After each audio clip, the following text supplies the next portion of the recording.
বাথরুমের ভিতরে উলঙ্গ অবস্থায় গোসল করা যাবে কিনা, স্ত্রীর অনুমতি ব্যতীত অন্য জায়গায় রাত্রি যাপন করা যাবে কিনা, আন্তর্জাতিক খেলাধুলা দেখা বা দল সাপোর্ট করা নিয়ে কিছু বলেন, বিভিন্ন খেলোয়াড়দের জার্সি পরে নামাজ পড়লে নামাজ হবে কি, আমার স্ত্রী সন্তান জন্মদানে অক্ষম, এখন কি আমি তাকে তালাক দিয়ে দ্বিতীয় বিয়ে করব নাকি তাকে রেখে দ্বিতীয় বিয়ে করবো, জানালে উপকৃত। রফাদানি এবং কাদিয়ানির মধ্যে পার্থক্য কি, এবং রফাদানি ও হানাফির মাঝে বিয়ে করানো অথবা বিয়ে দেওয়া চলে কিনা, কোন ব্যক্তিকে আল্লাহ তাআলা নামাজ পড়তে বলেছেন। আজকাল দেখা যায় যে সড়কে মহাসড়কে গাড়ি দাঁড় করাইয়া ছোট ছোট বাচ্চা দিয়া গাড়ি থামাইয়া নতুন নতুন মসজিদে ওয়াজ মাহফিলের জন্য টাকা তোলা হয়। এটা সম্পর্কে ইসলাম কি বলে? অনেকেই গোসলের পর পুনরায় ওযু করে নামাজ আদায় করে থাকেন, গোসলের পর ওযু করা যাবে কিনা, কাজের জন্য কি নামাজে জামাত মিস করা যাবে, নামাজে একই রাকাতে সূরা ফাতিহা পড়ার পর 3 বার সূরা ইখলাস পড়া যাবে কিনা, আমি বিভিন্ন পাপ কাজ থেকে বিরত থাকতে চাই, কিভাবে বিরত থাকবো, কোরআন কি পূর্ণাঙ্গ জীবন বিধান নাকি হাদিসও লাগবে। এরপর প্রশ্ন হলো, নিজস্ব ব্যক্তিগত অর্থ হাসিলের উদ্দেশ্যে মাহফিলের আয়োজন করে অতিরিক্ত অর্থ গ্রহণ করার ব্যাপারে শরীয়ত কি বলে, বিস্তারিতভাবে জানতে চাই। আপনার কাছে আমি জানতে চাই, সূরা ফাতিহায় আমিন শব্দটি না থাকার পরেও কেন আমরা আমিন বলা নিয়ে বাড়াবাড়ি, আমিন শব্দটি কিভাবে সংযোজিত হলো। আমার বিবাহিত স্ত্রীর সাথে বিয়ের আগে অবৈধ সম্পর্ক ছিল, এখন আল্লাহর কাছে কিভাবে ক্ষমা চাইব। যদি কোনো ভাই নিজের স্ত্রীর সাথে বিয়ের আগে বা অন্য কোনো মেয়ের সাথে বিয়ের আগে হারাম সম্পর্ক করে থাকেন, তাহলে তাকে তওবায়ে নাসুহা করতে হবে। কি তওবা করতে হবে ভাই? তওবায়ে নাসুহা মানে হলো খাঁটি তওবা। এমন তওবা করতে হবে যেই তওবাটা সে কখনো ভঙ্গ করবে না। আল্লাহ তাআলার কাছে লজ্জিত হয়ে, অনুতপ্ত হয়ে, নিজেকে ভৎসনা করে ক্ষমা চাইতে হবে। আল্লাহ তাআলা ক্ষমা চাওয়াকে এত ভালোবাসেন যে বান্দা যখন পাপ করার পর লজ্জিত হয়ে চোখের পানি ফেলে দেয়, অনুতপ্ত হয়, আল্লাহর দেওয়া অক্সিজেন গ্রহণ করছি, আল্লাহর দেয়া নেয়ামত দিয়ে বেঁচে আছি, সে আল্লাহর নাফরমানি করলাম, আল্লাহর কাছে আমাকে যেতে হবে, তার নাফরমানি করলাম, কিভাবে তার পাশে দাঁড়াবো, তার সামনে দাঁড়াবো। আম্মা মান খাফা মাকামা রাব্বিহি ওয়া নাহান নাফসা আনিল হাওয়া, যে ব্যক্তি আল্লাহর ভয়ে সন্ত্রস্ত থাকে, এই জন্য লজ্জিত হয়ে নিজের পাপের জন্য ক্ষমা চাইবে এবং ভবিষ্যতে আর কোনোদিন পাপের কাছেও যাব না আল্লাহ সংকল্প করবে। আল্লাহ রাব্বুল আলামিন তার পেছনে সমস্ত গুনাহ মাফ করে দিবেন ইনশাআল্লাহ। আমাদের অনেক যুবক ভাইরা আছেন, আমি জানি, যে জিনা ব্যভিচারে জড়িয়ে পড়েছেন, হতাশায় ভুগছেন, তারা মনে করছেন যে না, আল্লাহ তাআলা আমার গুনাহ বোধহয় আর মাফ করবেন না, আমার মতো পাপিষ্ট। মনে রাখবেন, ইবলিসের সবচেয়ে বড় সফলতা হলো সে মানুষকে নিরাশ করে দিতে পারা। এই জন্য কোনো ইমানদার কখনো আল্লাহর রহমত থেকে নিরাশ হতে পারে। আল্লাহ তাআলা কোরআনে কারীমে বলেছেন, লা তাকনাতু মির রাহমাতিল্লাহ, তোমরা আল্লাহর রহমত থেকে আশা ছাড়িও না। ইন্নাল্লাহা ইয়াগফিরুয যুনুবা জামিআ, আল্লাহ তাআলা সমস্ত অপরাধ মাফ করবেন, শর্ত একটাই, তওবা করে ফিরে আসতে হবে। খাঁটি অন্তরে যখন আর কখনো করব না সংকল্প করে ফিরে আসবেন আর পেছনের কর্মের জন্য মাফ চাইবেন, আল্লাহ রাব্বুল আলামিন পেছনের সমস্ত গুনাহ মাফ করবেন, জিনার অপরাধও মাফ করবেন ইনশাআল্লাহ। ভাইরা আমার, আমাদের রব বড় রহিম, বড় ওয়াদুদ, বড় লতিফ, তিনি আমাদের সবাইকে ক্ষমা করবেন, তিনি রউফ।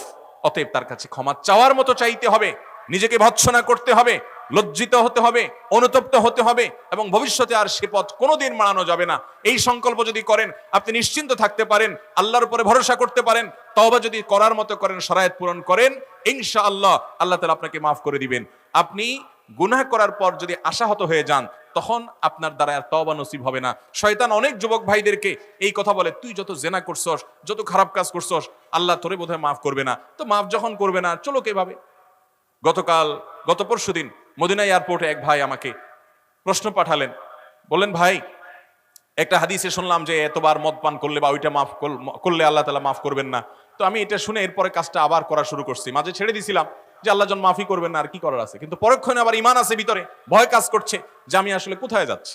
ভাইরা আমার, তো এই সমস্ত নৈরাশ্য বা আশাহত হওয়া, আশা ছেড়ে দেওয়া, এটা ইমানদারকে সাজে না।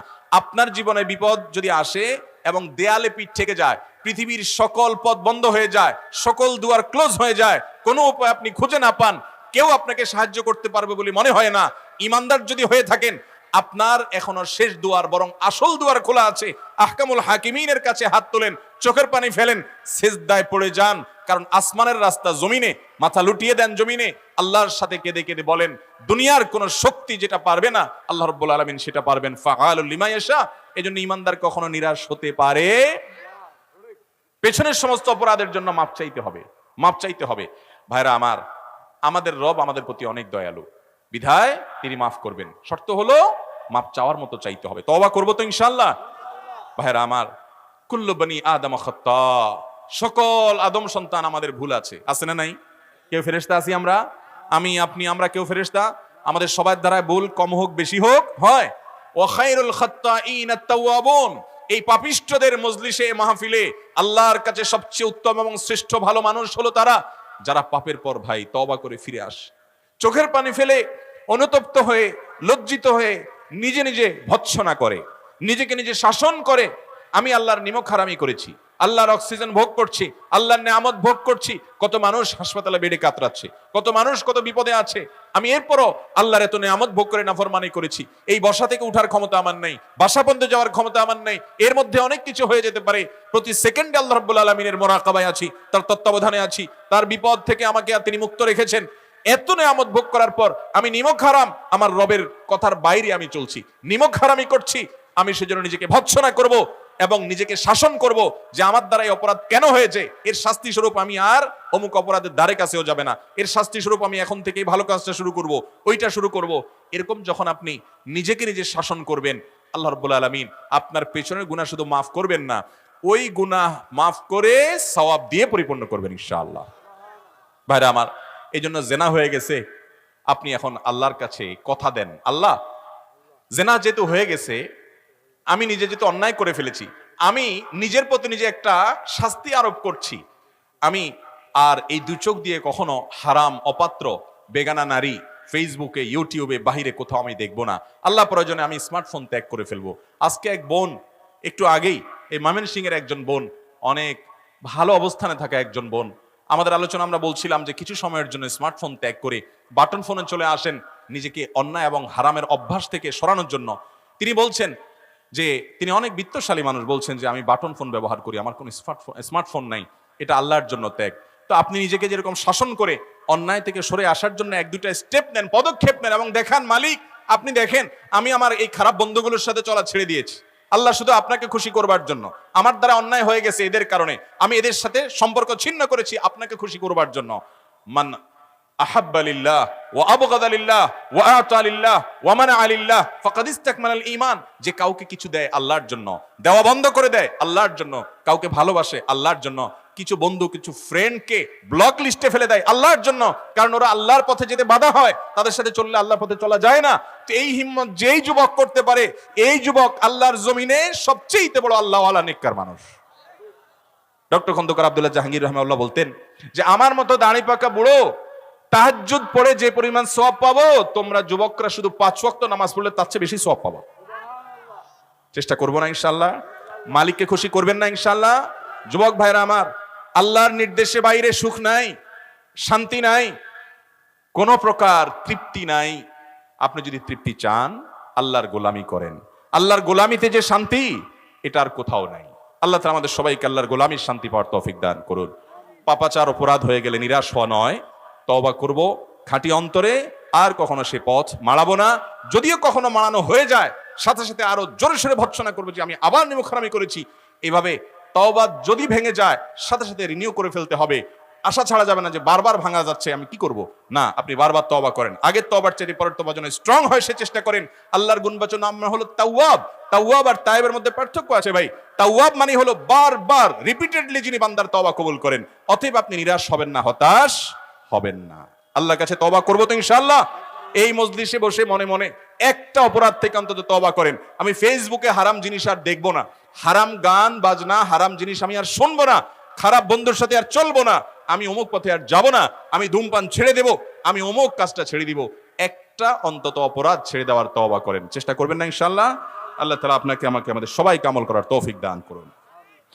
এরপরে প্রশ্ন হলো, আপনার কাছে জানার বিষয় হলো মুসলমান শব্দটি কোন নবীর আমল হতে প্রচলিত হয়? মুসলমান এটা ফার্সি শব্দ, এটার মূল শব্দ হলো মুসলিম। আল্লাহ তাআলা কোরআনে কারিমে ইব্রাহিম আলাইহিস সালাম সম্পর্কে আলোকপাত করতে গিয়ে বলেছেন মিল্লাতা আবিকুম ইব্রাহিম। আল্লাহ রাব্বুল আলামিন বলেছেন যে তোমাদের বাবা ইব্রাহিম আলাইহিস সালামের মিল্লাত, তার দ্বীন, তার আদর্শ, তার চেতনা, এটাই তোমাদের চেতনা। হুয়া সাম্মাকুমুল মুসলিমিন, তিনি তোমাদেরকে মুসলিম নামে নামকরণ করেছেন। এখানে তিনি বলতে অনেক মুফাসসিরদের মত হলো ইব্রাহিম আলাইহিস সালাম, আবার অনেক এরপরে মিন ক্বাবলু আল্লাহ বলেছেন, আবার অনেক মুফাসসিরদের মত হলো এখানে আল্লাহ তাআলা স্বয়ং নিজের দিকে ইঙ্গিত করে বলেছেন যে তিনি অর্থাৎ আল্লাহ স্বয়ং তোমাদেরকে মুসলিম এই নামে নামকরণ করেছেন। সকল নবীর উম্মতরা সকল নবীর উম্মতরাই যারা নবীর আনুগত্য করেছে তারা আল্লাহর কাছে সমর্পণ করেছে নিজেকে। আত্মসমর্পণকারীকেই মুসলিম বলা হয়। আত্মসমর্পণ করা ছাড়া কেউ ইমানদার বা মুসলিম হতে পারে? ইসলাম এটার মানেই হলো গরদান নেহাদান বতাআত, মানে হলো আনুগত্যের জন্য সারেন্ডার করা আল্লাহর কাছে। দুনিয়ার মানুষের গোলামি করলে মনের ভিতরে সংকীর্ণতা হয়, কষ্ট লাগে যে এই লোকটার অধীনে আমি থাকছি। কিন্তু আহকামুল হাকিমিনের গোলামিতে স্বাদ আছে ভাই। এই স্বাদ যারা উপলব্ধি করতে না পারছে তাদের চেয়ে কপাল পড়া আর কেউ নাই। আল্লাহর গোলামি করবো ইনশাআল্লাহ, আল্লাহর জন্য ইবাদত নিবেদন করব, যৌবনকালের জন্য বেশ সময়। অতএব মুসলিম এই শব্দটি আজকে নয় বরং অনেক আগে থেকেই আসছে। এই আয়াত থেকে বোঝা যাচ্ছে যে আমাদেরকে নামকরণ করেছেন ইব্রাহিম আলাইহিস সালাম অথবা অন্য তাফসীর অনুযায়ী স্বয়ং আল্লাহ রাব্বুল আলামিন। আল্লাহু আ'লাম বিসওয়াব। এরপর প্রশ্ন হলো, বিভিন্ন খেলোয়াড়দের জার্সি পরে নামাজ পড়লে নামাজ হবে কিনা? বিভিন্ন খেলোয়াড়দের নাম খচিত জার্সি পরে আমাদের অনেক যুবক ভাইয়েরা নামাজ পড়েন। নামাজ হবে কিনা এই প্রশ্ন তো পরে, তার আগের প্রশ্ন হলো যে এই জার্সিগুলো মুসলমানের সন্তান ধারণ করতে পারে কিনা, পড়তে পারে কিনা। আচ্ছা, আপনার বাবাকে বা আপনার মাকে গালমন্দ করে কিংবা আপনার মায়ের সতীত্ব নিয়ে প্রশ্ন করে এরকম কোন লোক যদি থাকে যে আপনার জন্ম নিয়ে বাজে কথা বলে, এই লোকটা যত ভালো পারফরমেন্স দেখাক যে কোনো সেক্টরে, তার সাথে কখনো আপনার হৃদ্যতা, তার সাথে কখনো আপনার সম্প্রীতি, তার ভক্ত হওয়া, তার ভালোবাসা, এটা কোনোদিনই সম্ভব হবে না। তিনি হয়তো স্বাধীন নাগরিক হিসাবে, স্বাধীন মানুষ হিসাবে তিনি তার মতো চলাফেরা করবেন, আপনি আপনার মতো করবেন। আপনি হয়তো নিজে তার উপর কোনো প্রকার জুলুম বিচার করতে যাবেন না, আইন হাতে তুলে নিতে যাবেন না, বা দায়িত্ব আপনি নিজের কাঁধে তুলে নিয়ে কোনো কিছু করতে যাবেন না। সে যদি অপরাধী হয় আপনার চোখে, সে যদি ভুল পথে থাকে, আপনি সেটাকে অ্যাপ্রিসিয়েট করতে পারেন না। আজ আমরা গোলালো মুসলমান হয়ে গেছি ভাই। এই কথাগুলো হজম করার মতো ইমানের শক্তিও আমাদের নাই। মহাব্বত এবং ভালোবাসা, বিদ্বেষ হবে শুধু আল্লাহর জন্য।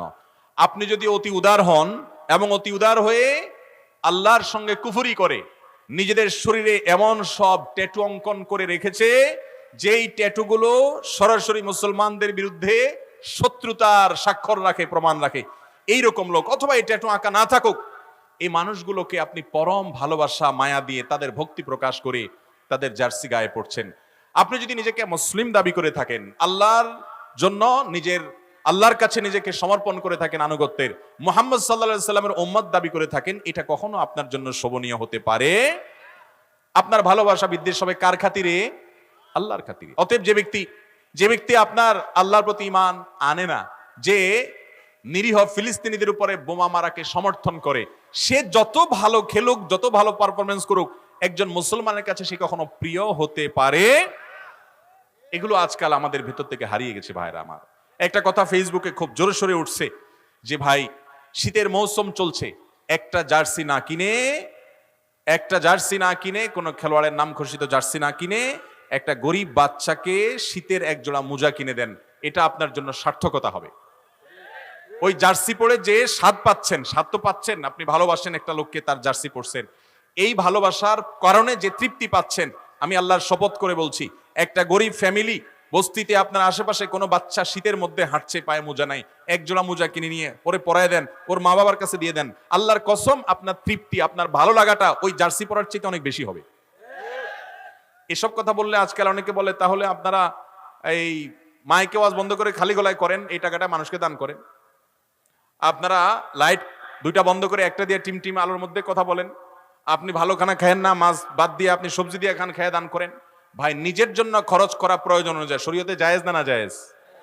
আমার শরীরের জন্য, আমার চোখের জন্য যা দরকার সেটা আমি খরচ করতে পারি, আল্লাহ তাআলা সে অনুমতি দিয়েছেন এবং এটা যৌক্তিক। কিন্তু ভিনদেশী মানুষের পতাকা দিয়ে আমার দেশ ছেয়ে যাবে, যে দেশে এখনো শীতে, কনকনে শীতে, শহরে, গ্রামে, রাস্তার আশেপাশে, ফুটপাতে মানুষ শুয়ে থাকে, এটা কোনো বিবেকবান সমাজে হতে পারে? বাড়ির পুরো কালার পছন্দের দলের পতাকা দিয়ে উনি রং করেছেন, অথচ এই সমাজে বহু মানুষ একটুখানি মাথা গোজার ঠাঁইয়ের অভাবে ফুটপাতে শুয়ে কনকনে শীতের মধ্যে কাঁপছে। ঠিক না বেঠিক? আপনি আপনার দেশের জন্য, আপনি আপনার সমাজের জন্য, আপনার নিজের জন্য কিছু করতেন, তাও ভালো কথা। কোথাকার কোন কাফের মুশরিকের জন্য, কোথাকার কোন ভিনদেশী মানুষের জন্য আপনার এই মায়া মমতা, নিজের আশেপাশে অনেক কষ্টে থাকা মানুষ, তাদেরকে উপেক্ষা করে, আর তাদেরকে উপেক্ষা করেন বা না করেন, আপনি নিজের জন্য কিছু অন্তত করেন, এই অর্থহীন খরচকে কোনো অবস্থাতে সমর্থন করা যায় দুঃখজনক যে আমাদের মিডিয়াগুলো এটাকে খুব অ্যাপ্রিসিয়েট করে, এটাকে ইতিবাচক ভাবে প্রকাশ করে, অমুকে তার ঘরকে অমুক দলের পতাকা দিয়ে সাজিয়েছে। ভাইরা আমার, এটা কখনো কোনো বিবেকবান মানুষের কাজ হতে পারে? আপনি শৌখিনতা করেন শরিয়ার গণ্ডির মধ্যে থেকে, অপচয় অপব্যয় করেন না। শরীয়ত যতটুকু করার সুযোগ দিয়েছে তার মধ্যে থেকে আপনি করেন। আপনি একটা ভালো গাড়ি কিনেছেন, আপনি একটা ভালো জামা কিনেছেন, পছন্দের করেন, এগুলো শরীয়তে নাজায়েজ নয়। কিন্তু এই অর্থহীন কাজ, যেটা আপনার নিজের কোনো উপকার আসে না, নিছকই আল্লাহর প্রতি বিদ্রোহকারী, আল্লাহর প্রতি অস্বীকৃতি জানানো মানুষগুলোকে আপনি অ্যাপ্রিসিয়েট করছেন, তাদেরকে ভালোবাসা প্রকাশ করছেন, এটা আপনার ঈমানের সঙ্গে সঙ্গতিপূর্ণ নয়। মনে রাখবেন, আল মারউ মা মান আহাব, কিয়ামতের ময়দানে মানুষ দুনিয়াতে যাকে ভালোবাসবে তার সাথে উঠবে। আপনি যে খেলোয়াড়ের সাথে কিয়ামতের ময়দানে উঠতে চান, তার জার্সি কেন, তার আরো কিছু থাকলে সেটাও পড়েন। আপনি কিয়ামতের ময়দানে কার সাথে উঠতে চান? মুহাম্মদ সাল্লাল্লাহু আলাইহি সাল্লামের সাথে না এদের সাথে? তো মুহাম্মদ সাল্লাল্লাহু আলাইহি সাল্লামের কয়জন সাহাবীর নামে নিজের ছেলের নামকরণ করেছেন? কয়জন সাহাবীর নামে নিজের পরিবারের সদস্যদের নাম করেছেন? কয়জন সাহাবীর নাম, ইতিহাস, তাদের বিষয়ে জানেন, তাদের জীবন আদর্শ শিখেছেন? আপনি খেলোয়াড়দের আদ্যপান্ত জানেন, সবকিছু জানেন। জীবনে যতবার তাদেরকে দেখেছেন ততবার কোরআন খুলেছেন কিনা সন্দেহ। কিয়ামতের ময়দানে এদের সাথে যদি আপনার হাসর হয়, এদের সাথে যদি আপনি উঠেন, তাহলে পরিস্থিতি কি হবে? যে আল্লাহর প্রতি ঈমান আনয়ন করে না। আল্লাহ তাআলা আমাদেরকে বুঝার তৌফিক দান করুন। ভাইরা আমার, এই জন্য একজন আলিম লিখেছেন, খেলার নামে চলছে এ কোন খেলা? এটা খেলা নয়। ভাইরা আমার, এই সমস্ত বিশ্ব মডলদের বাণিজ্যের কাঁচামাল হলো আপনার আমার আবেগ।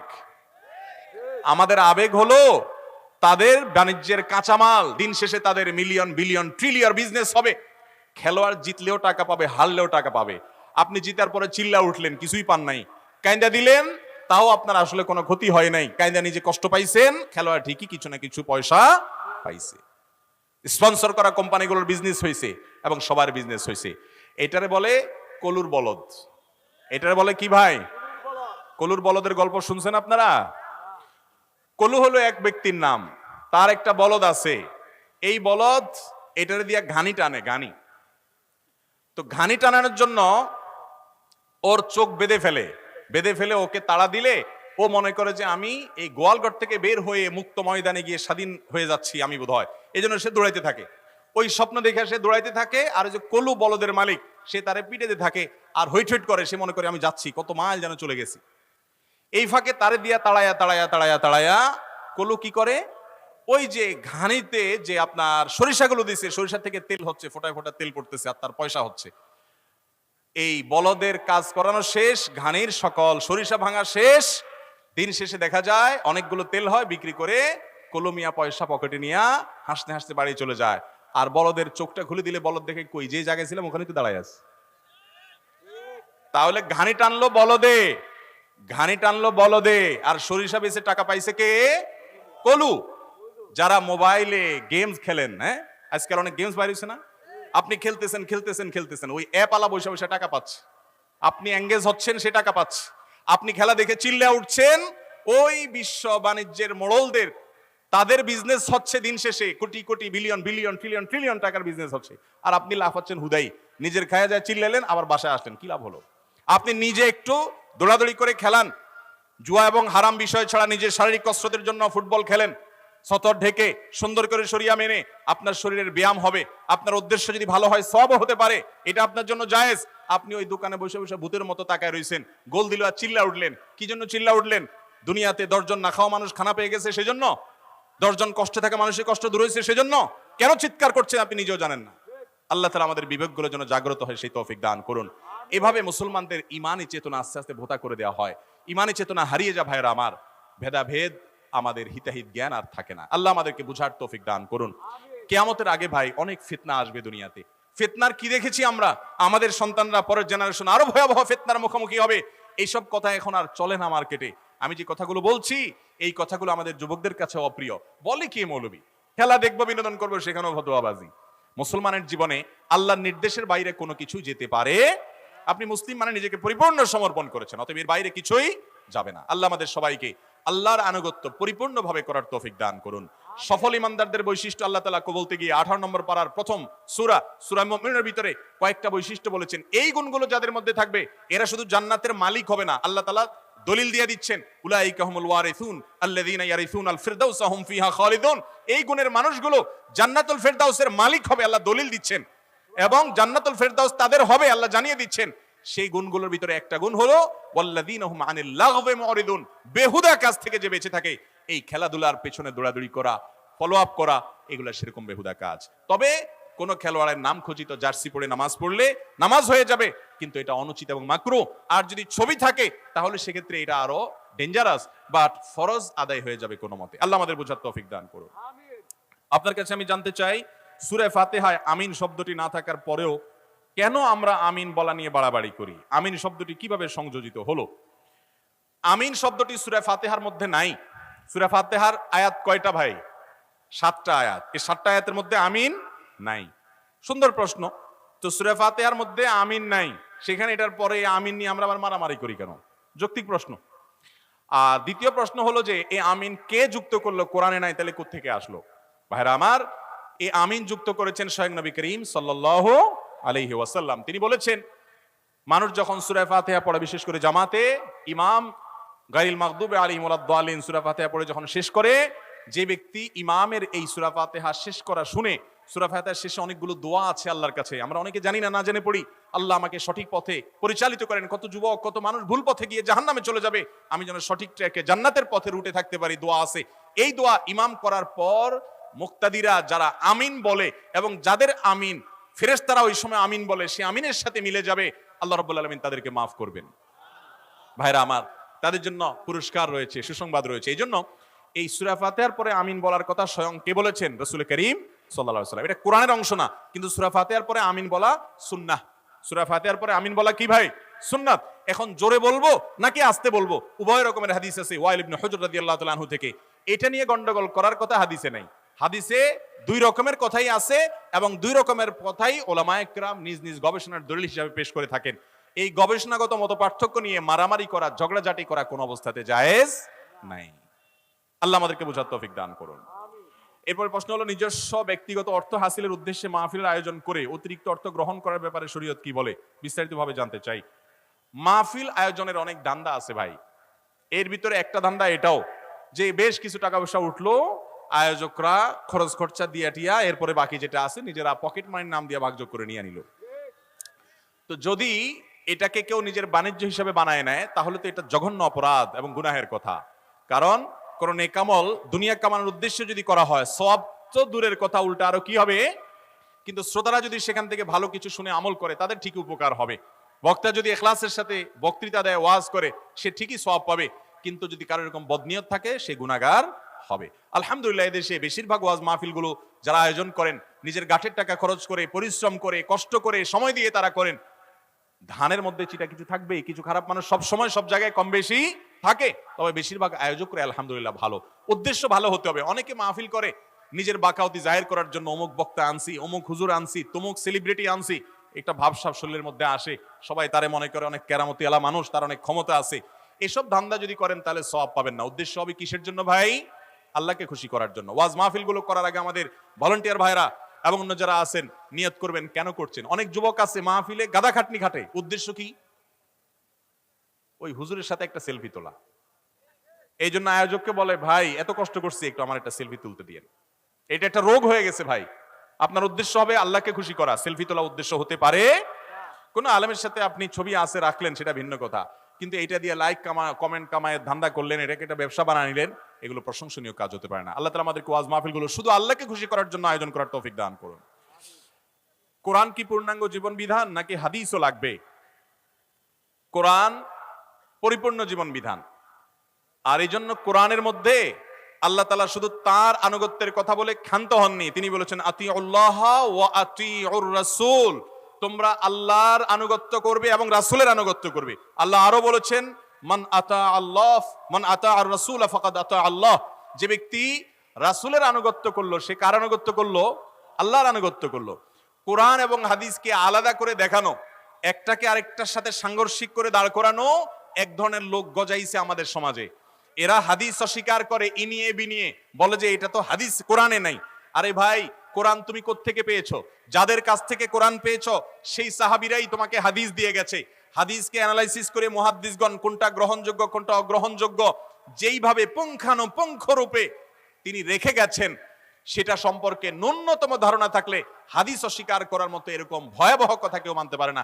হাদিস যদি কেউ অস্বীকার করে শুধু কোরআন পড়ে সে কখনো ইসলাম পালন করতে পারবে?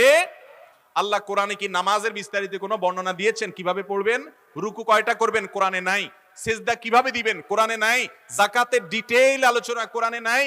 আপনি সিয়াম সম্পর্কে মৌলিক কথা শুধু কোরআনে আছে, বিস্তারিত নাই। এভাবে প্রত্যেকটা বাবা মার আনুগত্য করবেন শুধু এটুকু বলা আছে, তাদের প্রতি ইহসান করবেন বলা আছে, কিভাবে করবেন, কোনটা করলে ইহসান হবে, কোনটা করলে ইহসানের বরখেলাফ হবে, সেটার বর্ণনা হাদিসে আছে।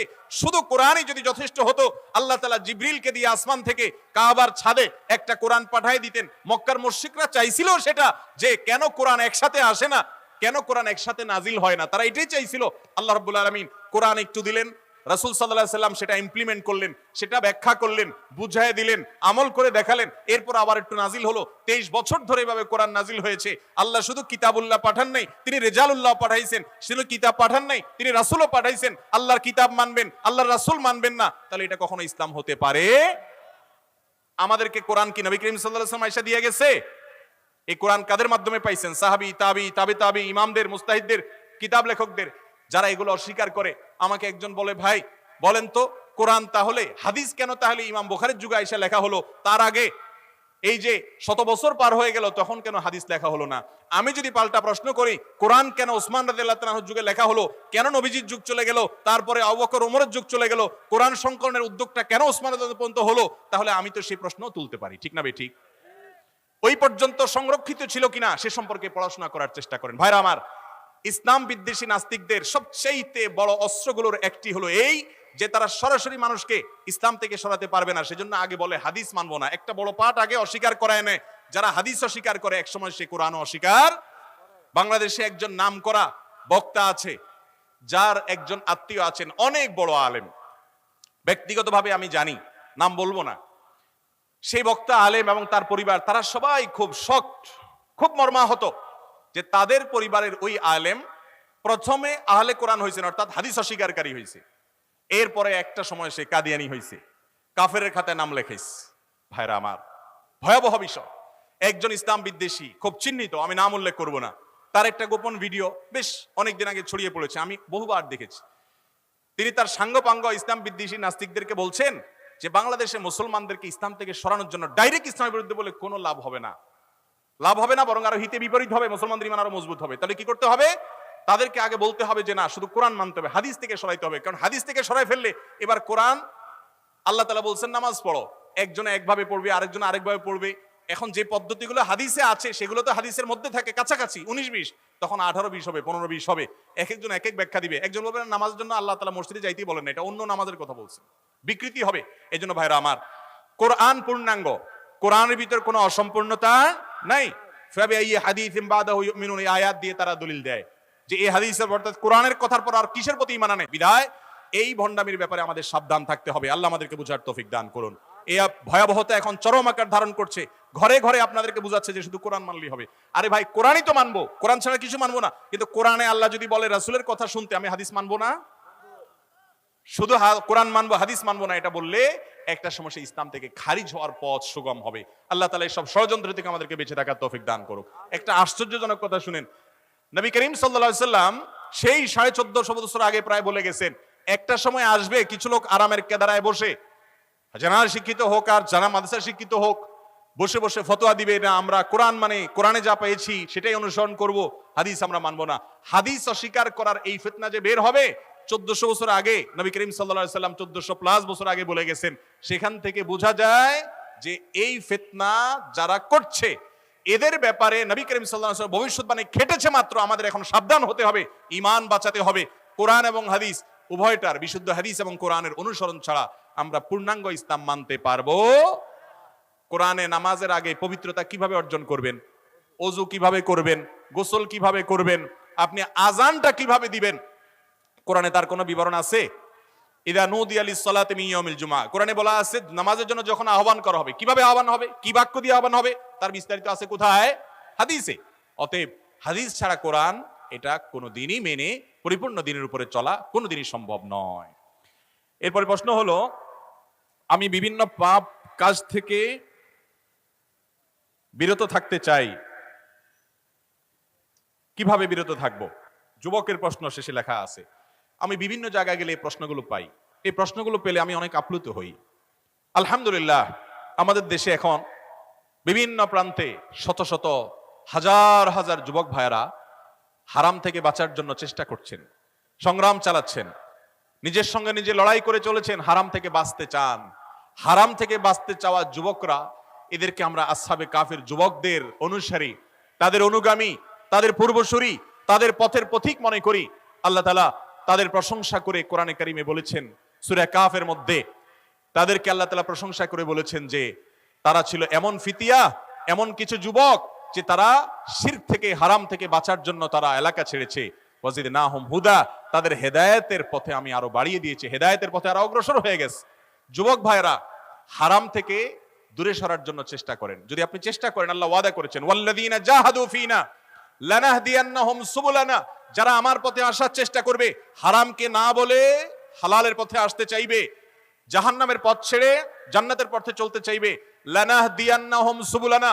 আরবি গ্রামার সম্পর্কে যারা জানেন, আলেম ওলামারা বলতে পারবেন লানাহদিয়ান্নাহুম এর মানে কি। লামে তাকিদ, নুনে তাকিদ, আবার ডাবল নুন, তিনটা তাকিদ দেওয়া হয়েছে। আল্লাহ বলেছেন অবশ্যই অবশ্যই অবশ্যই কেউ যদি হারাম ছেড়ে হালালের পথে আসতে চায়, আমি তাকে পথ দেখাবো। একটা পথ না, সুবুলানা সাবিলের বহু বচন। সে যদি আসতে চায়, অনেকগুলো পথ তাকে দেখাই দিব। যুবক ভাইরা আমার, হারাম থেকে আসার জন্য চেষ্টা করবো না ইনশাআল্লাহ? আপনি মাদকে আসক্ত হয়ে গেছেন, সাহস করে ছেড়ে দেন। ফেসবুকে চোখের জেনা করেন, সাহস করে ছেড়ে দেন। কোন মেয়ের সাথে হারাম রিলেশন হয়ে গেছে, সাহস করে আল্লাহর জন্য কোরবানি করে ফিরে আসেন। আল্লাহ রাব্বুল আলামিনের কাছে এত প্রিয় হবেন যে ইবাদত করে অনেক লোক সেই জায়গায় যেতে পারবে না। হিম্মত করা যাবে না ইনশাআল্লাহ ভাইরা আমার?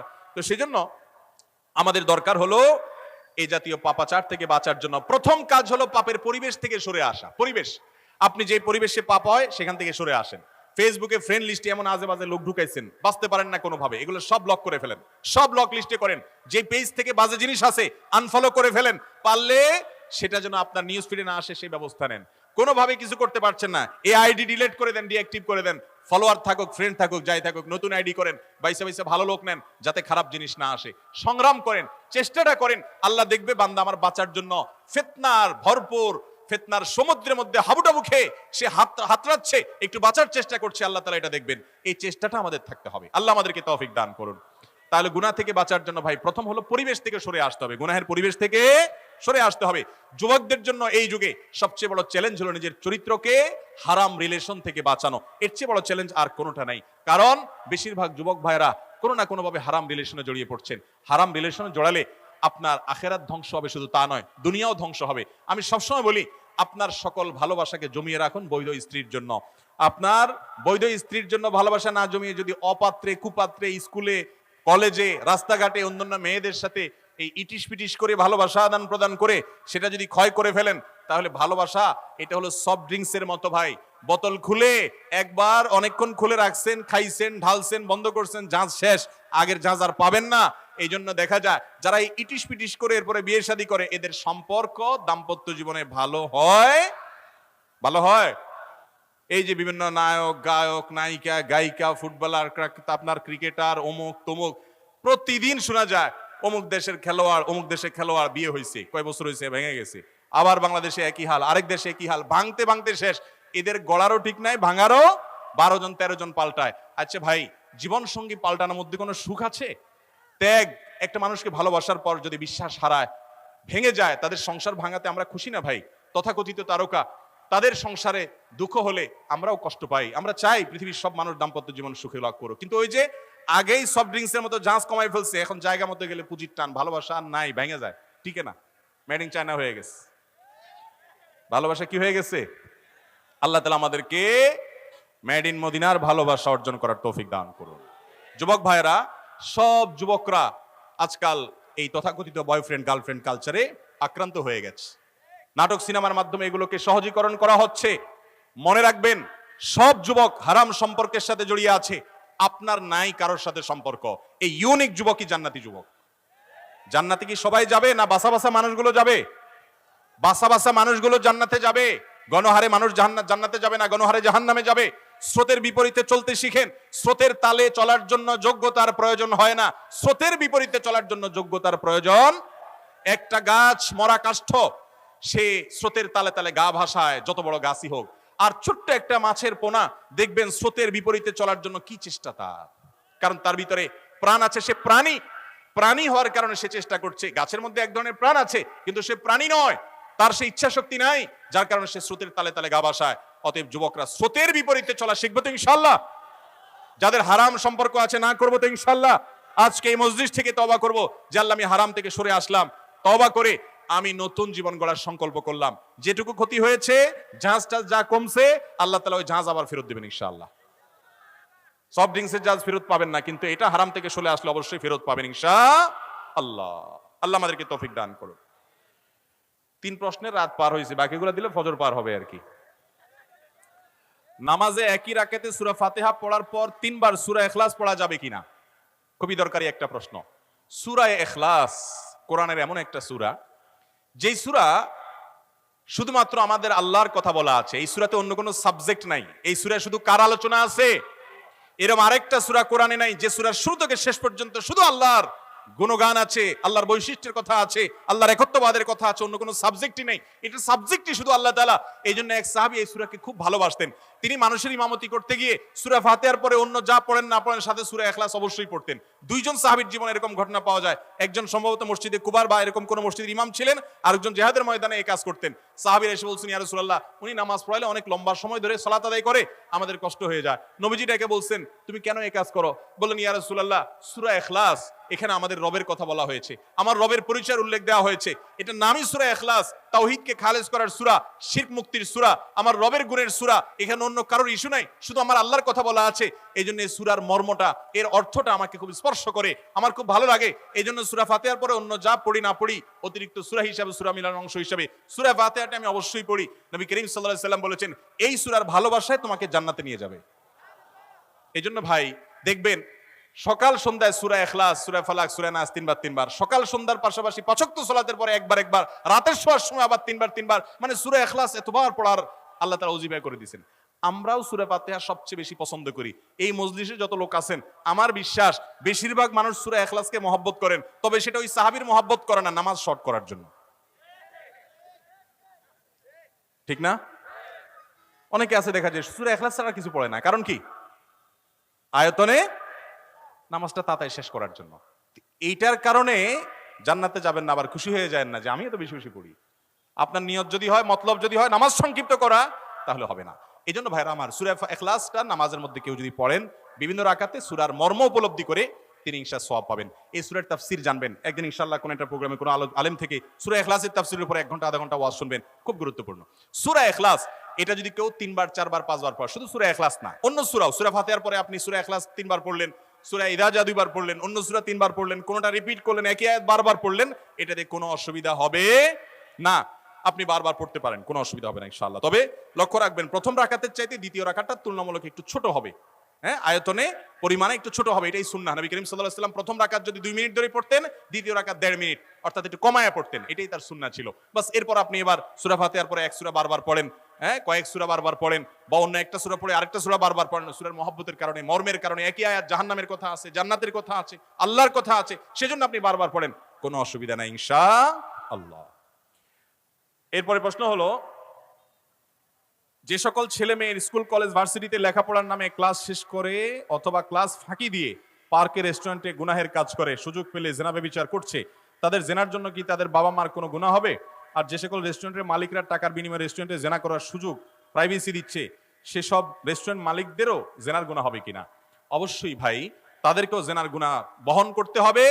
এই গুনাহে যারা লিপ্ত তাদের পাপ তো হবেই, উপরন্তু যারা সুযোগ করে দিয়েছে, বাবা মা দেখেও না দেখার ভান করেছে, জেনেও না জানার ভান করেছে, অথবা সতর্ক থাকে নাই, আর সন্তান বিপদে চলে গেছে, অবশ্যই তারা গুনাহগার হবে।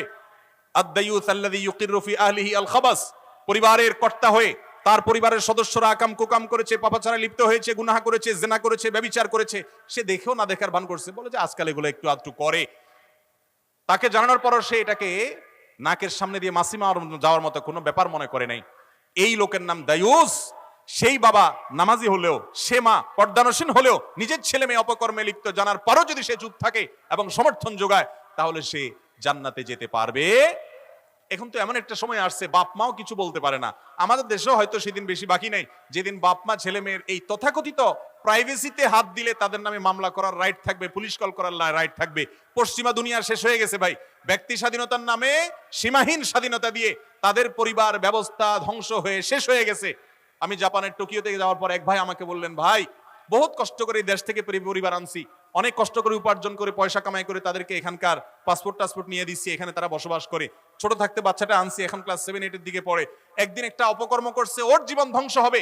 আমি বাবা হিসাবে একটু ওরে ধমক দিয়ে মানা করছি। সে পুলিশ কল করছে, পুলিশ এসে আমার হ্যান্ডকাপ পরে নিয়ে গেছে। নিয়ে এর পরে কয়েকদিন জেল টেলে রাইখা বলতেছে, আসো তোমার ব্যাপারে রায় হয়েছে যে তোমার এই ছেলে তোমার সংসারে তোমার বাসায় আর থাকবে না, কারণ এর আগেও তুমি একবার ধমক দিছিলা। অতএব তাকে তুমি বাসা ভাড়া করে দিবা, সে আলাদা থাকবে। টাকা দিবা তুমি, সে আলাদা থাকবে, সেখানে ফষ্টি করবে, তুমি কিচ্ছু বলতে পারবা না, চায়া চায়া শুধু দেখবা। কি বলেন, খুব সুখের সংসার না? সন্তানের জন্য বাবা মার চাইতে সরকারের মায়া যদি বেশি হয় তাহলে আলামত খারাপ। সন্তানের জন্য বাবা মার চাইতে যদি প্রশাসনের মায়া বেশি হয় সেটা আলামত কখনো ভালো। মার চাইতে মাসির দরদ কখনো বেশি হওয়ার কথা। হ্যাঁ, অনেক বাপ মা জুলুম করে সন্তানের উপরে, অবশ্যই প্রশাসন সেখানে হস্তক্ষেপ করতে হবে। কোন বাবা মা মূর্খতার কারণে, অজ্ঞানতার কারণে কোন মেয়ের প্রতি জুলুম করছে, ছেলের প্রতি জুলুম করছে, অবশ্যই প্রশাসন সেখানে হস্তক্ষেপ করতে হবে। কিন্তু সন্তানের ভালো মন্দ বোঝার জন্য মা বাবার চাইতে আর দুনিয়াতে কে আপন আছে? ভাইরা আমার, তো এই মা বাবা যদি সন্তানের অন্যায় আচরণকে সহ্য করেন, অবশ্যই আল্লাহর কাছে কি হবে? দায়ী হতে হবে। অতএব সবাইকে সাবধান হতে হবে। আমি তো বলি ভাই, সেই যুবক এখন সোনার হরিণ, সেই যুবতী এখন সোনার হরিণ যার যৌবনে কোনো কালিমা কাদা লাগে নাই। বুক ফুলিয়ে, বুক উঁচু করে, টান টান করে আল্লাহকে সাক্ষী রেখে বলতে পারবে, কোন মেয়েলি অপকর্মের সাথে আমি কখনো জড়াই নাই, ইনবক্সে কোনো চ্যাট, আজে বাজে কোনো আলাপ সালাপে জড়াই নাই। এরকম ছেলে মেয়ে পাওয়া এখন সোনার হরিণ হয়ে গেছে। আল্লাহ তাআলা আমাদের যুবক ভাইদের চরিত্রগুলোকে হেফাজত রাখার তৌফিক দান করুন। কিয়ামতের ময়দানে 7 শ্রেণীর মানুষ যে আরশের নিচে ছায়া পাবে, এর ভিতরে বেশিরভাগ যুবকদের আইটেম বেশি, যে জেনার অফার পাওয়ার পরেও হারাম রিলেশন করার জন্য গার্লফ্রেন্ডের অফার পেয়েছে, বয়ফ্রেন্ডের অফার পেয়েছে, এরপরে সে বলেছে ইন্নী আখাফুল্লাহ, তোমার মতো এই জেনার করার মতো উপযুক্ত মানুষের অফার পাওয়ার পরও আমি আল্লাহর ভয়ে তোমাকে ডিনাই করলাম, অস্বীকার করলাম। এগুলোর জন্য বুকে বল লাগে ভাই। যারা ঢিলা ওরা চলে যায়, যারা ঢিলা তারা কি করে? ঢিলা বুঝেন? ডাক আসছে, চলে গেছে, কাইতে হয়ে গেছে, শেষ। আর যাদের মেরুদণ্ড আছে, বুকে বল আছে, তারা হারামকে না করতে পারে। এটার ইমানই শক্তি বলে, মেরুদণ্ড বলে। ডায়রিয়ার রোগীর মতো যারা ডাইরেক্ট হয়ে গেছে, যেখানে যে ডাকে সেখানে সে দৌড় দেয়, ফেল করে ভূতের মতো ফেসবুকেও মেয়ের দিকে চায় থাকে, অন্যদিকেও চায় থাকে, অনলাইনেও চায় থাকে, অফলাইনেও চায় থাকে। যেই যুবক নিজেকে সরাতে পারে, নিজের দৃষ্টিকে সংযত করতে পারে, সে হলো আসল যুবক। তার ভিতরে যৌবন আছে, মেরুদণ্ড আছে। আল্লাহ তাআলা আমাদের সেরকম হিম্মতওয়ালা যুবক হওয়ার তৌফিক দান করুন।